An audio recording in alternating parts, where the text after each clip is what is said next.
안녕하세요. 순천향대학교 임상병리학과 동아리 바이오인사이트입니다. 오늘은 PCR, 즉 중합효소 연쇄 반응에 대해서 다루어 보겠습니다.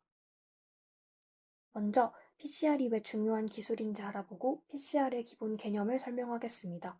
그 다음 PCR에 필요한 구성 요소와 PCR의 핵심 원리를 살펴보고 PCR 결과를 확인하는 방법과 활용 사례까지 소개한 뒤 영상을 마무리하도록 하겠습니다.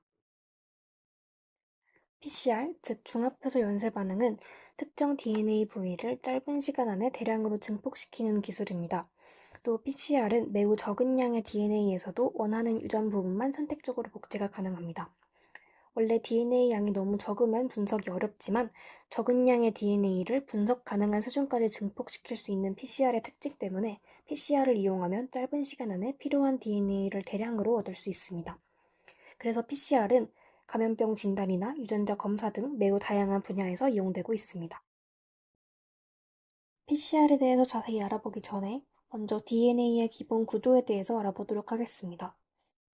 DNA는 생물의 유전 정보를 저장하는 물질로 유전 형질을 결정합니다. 또 뉴클레오타이드가 반복적으로 연결되어 있는 이중나선 구조로 이때 뉴클레오타이드는 당, 인산, 염기로 구성되어 있습니다. 또 이 염기는 상부속으로 결합하는데 이 염기의 종류에는 아데닌, 티민, 구아닌, 사이토신 4가지가 있습니다.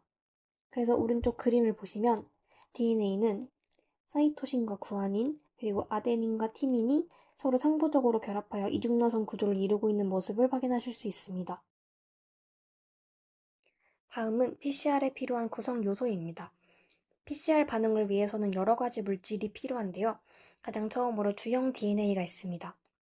주형 DNA는 증폭하고자 하는 목표 DNA를 의미하고 이때 주형 DNA는 원하는 유전자 서열을 포함해야 합니다. 두 번째로는 프라이머인데요. 프라이머는 DNA 합성이 시작될 위치를 정해주는 짧은 DNA 조각입니다. PCR에서는 앞쪽과 뒤쪽에 결합하는 2개의 프라이머를 필요로 합니다. 또 프라이머가 정확하게 결합해야 원하는 DNA만 선택적으로 증폭할 수 있기 때문에 프라이머는 PCR에서 매우 중요한 요소라고 할 수 있습니다. 세 번째로는 DNA 중합효소입니다. DNA 중합효소는 새로운 DNA 가닥을 합성하는 효소로 대표적으로 열에 강한 택폴리머레이즈가 사용됩니다. 이것은 고온에서도 활성을 잃지 않는 DNA 중합효소를 사용하는 것이 굉장히 중요하기 때문인데요. PCR 과정에서는 높은 온도를 반복적으로 사용하기 때문에 일반 효소는 쉽게 변성되지만 택폴리머레이즈는 고온에서도 안정적으로 작용할 수 있다는 특징을 가지고 있습니다. 네 번째는 DNTP입니다. DNTP는 DNA 폴리머레이즈, 즉 DNA 중합효소가 주형의 상부적인 가당을 합성하기 위한 재료인데요. DATP, DTTP, DGTP, DCTP 4가지 종류로 이루어져 있습니다. 다섯 번째는 완충용액입니다. 완충용액은 효소가 안정적으로 작용할 수 있는 환경을 제공합니다. 마지막으로 염화 마그네슘인데요. 염화 마그네슘의 마그네슘 이온이 효소의 활성, 프라이머의 결합 등에 관여하기 때문에 PCR 반응에서는 적정량의 마그네슘 이온을 필요로 합니다. 그래서 이러한 구성 요소들이 모두 적절하게 준비되었을 때 PCR 반응이 정상적으로 진행됩니다. 다음은 PCR의 3단계 원리에 대해서 설명하도록 하겠습니다. PCR은 크게 변성, 결합, 신장의 3가지 단계를 반복하면서 DNA를 증폭하는데요. 먼저 변성 단계에서는 이중가닥 DNA에 약 94도에서 98도의 고온을 가닥하여 DNA 2가닥 사이의 수소 결합을 끊어 단일 가닥으로 분리하게 됩니다. 이는 DNA 복제를 시작하기 위한 준비 과정에 해당됩니다. 그 다음 결합 단계에서는 프라이머가 자신의 염기 서열을 갖고 있는 DNA에 결합하는 단계입니다. 이때 온도를 내려서 프라이머가 DNA 샘플의 기본 쌍을 생성시킵니다. 또 DNA 복제가 시작될 위치를 지정하며 구안인 사이토신 비율에 따라 프라이머 결합 온도가 달라질 수 있습니다.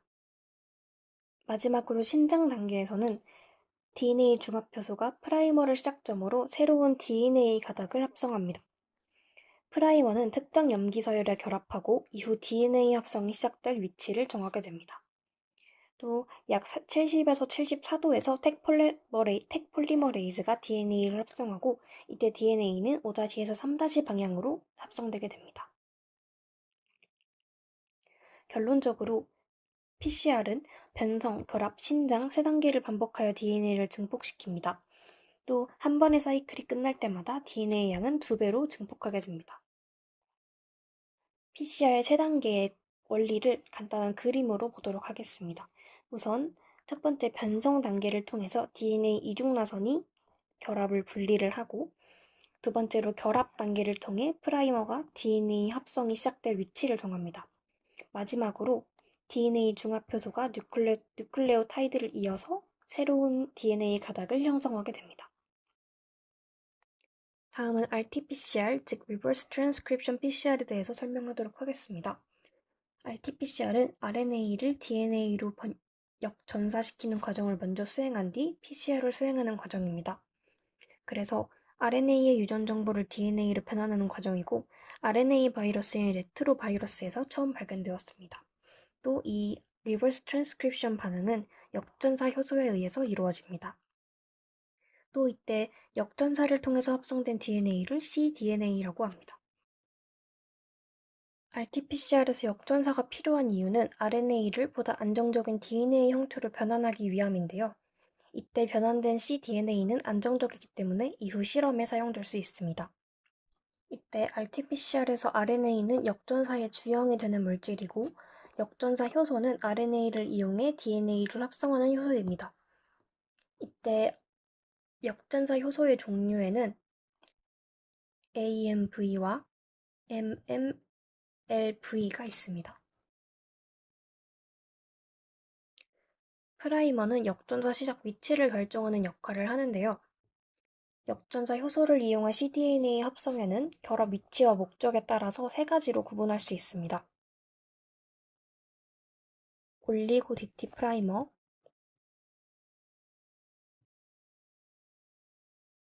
랜덤 프라이머,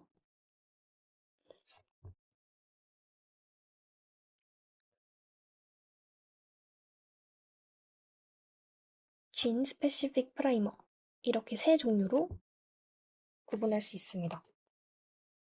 또 DNTP 믹스처는 역전사 효소의 기질로서 RNA를 주형으로 하는 cDNA 합성의 재료가 됩니다.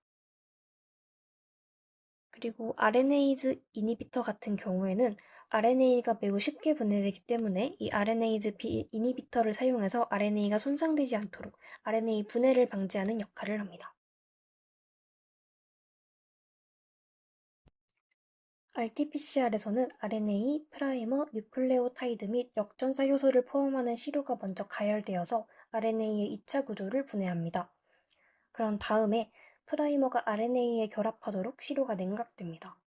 다음으로 반응물이 약간 가열되어 역전자 효소가 활성화되고 RNA 분자를 템플릿, 즉 주형으로 사용하여 새로운 DNA가 생성되는 과정을 거칩니다. 다음은 PCR 결과 확인 방법에 대해서 알아보도록 하겠습니다. 우선 첫 번째로 전기영동에 대해서 먼저 살펴볼 텐데요. 전기영동은 DNA 조각을 분리하는 가장 대표적인 방법으로 DNA 조각의 크기에 따라서 이동 속도가 달라지는 원리를 이용합니다. 그래서 이 DNA 이동에 영향을 주는 요인에는 DNA 크기, 겔 농도, DNA 구조, 존합 등이 있습니다. 전기영동에는 TAE 버퍼라는 완충 용액이 사용되는데요. 이 TAE 버퍼는 트리스, 아세테이트, EDTA 세 가지 물질로 구성되어 있습니다. 이때 트리스는 양이온을 공급하여 DNA가 이동할 수 있도록 돕고, 아세테이트는 높은 pH를 조절해 안정적인 환경을 만들어줍니다. 또 EDTA는 마그네슘 이온과 같은 금속 이온을 제거하여 DNA 활성을 억제하고 DNA 분해를 방지하여 DNA의 음전화를 유지할 수 있도록 도와줍니다. 또 전기영동에는 DNA 염색 시약이 이용되는데요. 대표적인 DNA 염색 시약이 브롬이나 에티듐입니다. 이 염색 시약은 DNA 사이에 끼어 결합하고 UV빛을 비추면 형광빛을 발현합니다. 따라서 DNA 밴드를 관찰할 수 있도록 돕습니다. 다음은 전기영동의 간략한 과정에 대해서 살펴볼 텐데요. 우선 겔에 샘플을 로딩하고 전극을 연결하고 전압을 설정해서 전류를 흘려보내게 되면 DNA가 이동하게 됩니다. 그리고 DNA가 모두 이동한 후에 이것을 UV 장비를 통해서 DNA가 어떻게 이동하였는지를 관찰할 수 있습니다. 전기영동은 DNA를 크기와 전하에 따라 분리하는 가장 기본적인 분자 생물학 실험이라는 의의를 가집니다. 또 PCR 결과 확인, 유전자 분석, DNA 크기 비교 등 다양한 연구에서 핵심적으로 사용되고 있습니다. 다음은 PCR 결과를 확인할 수 있는 또 다른 방법인 qPCR, 리얼타임 PCR에 대해서 설명해 보도록 하겠습니다. 이 qPCR은 PCR 과정에서 DNA 증폭을 실시간으로 측정하는 방법인데요. PCR 과정 중에 발생하는 형광 신호를 실시간으로 측정해서 DNA를 정량적으로 분석하는 기술입니다. 기존의 PCR 같은 경우에는 시간이 오래 걸린다거나 DNA 그리고 단백질의 크기만 시각적으로 확인할 수 있는 정성 분석이었고, 염색 시약이 발암성을 가지는 등의 문제가 있었습니다. 그러나 qPCR은 이러한 단점을 극복한 특징을 가지고 있습니다. qPCR에서는 PCR 과정에서 DNA가 증폭될 때마다 형광물질이 함께 생성되거나 결합합니다. 이때 PCR 기계는 매 사이클마다 발생하는 형광 신호를 측정하고 또 형광 증폭 곡선을 통해서 초기 DNA 양을 파악합니다.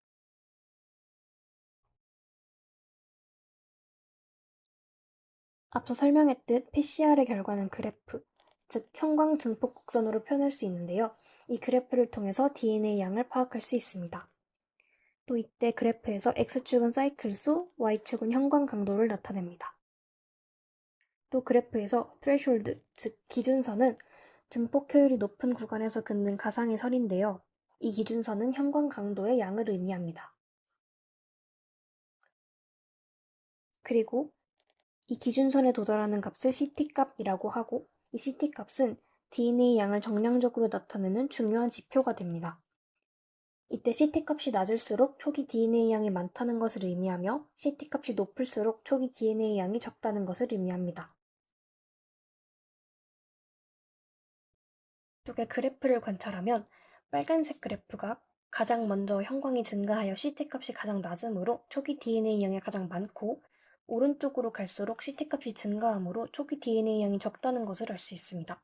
즉, 빨간색, 노란색, 초록색, 파란색의 순서로 초기 DNA 양이 감소한다는 것을 해석할 수 있습니다. 마지막으로 PCR의 활용 사례에 대해서 알아볼 텐데요. 대표적으로 PCR은 코로나19와 같은 질병의 감염병 진단에 사용됩니다. 그래서 코로나19와 같은 경우에는 검체를 채취하고 PCR 검사를 진행한 후에 이를 그래프로 나타내어 데이터를 분석하게 되면 DNA가 증폭된 경우 코로나 감염 양성이고 DNA가 증폭되지 않은 경우 코로나 감염이 음성인 것을 분석할 수 있습니다. 또 PCR은 유전자 검사, 암 진단 등에서도 이용이 되고 또 친자 확인, 범죄 수사와 같은 법과학 분야에서도 이용됩니다. 이처럼 PCR은 의료, 연구, 법과학 등 여러 분야에서 핵심적인 역할을 하고 있습니다. 지금까지 PCR의 개념과 원리, RT-PCR, PCR의 결과 확인 방법, 그리고 활용 사례에 대해서 설명했습니다. PCR은 적은 양의 유전물질을 빠르게 증폭할 수 있는 매우 중요한 기술이며 현대의학과 생명과학 분야에서 필수적인 역할을 하고 있습니다. 특히 감염병 진단과 유전자 분석 기술의 발전에 큰 기여를 하고 있으며 앞으로도 활용 범위가 더욱 확대될 것으로 기대됩니다.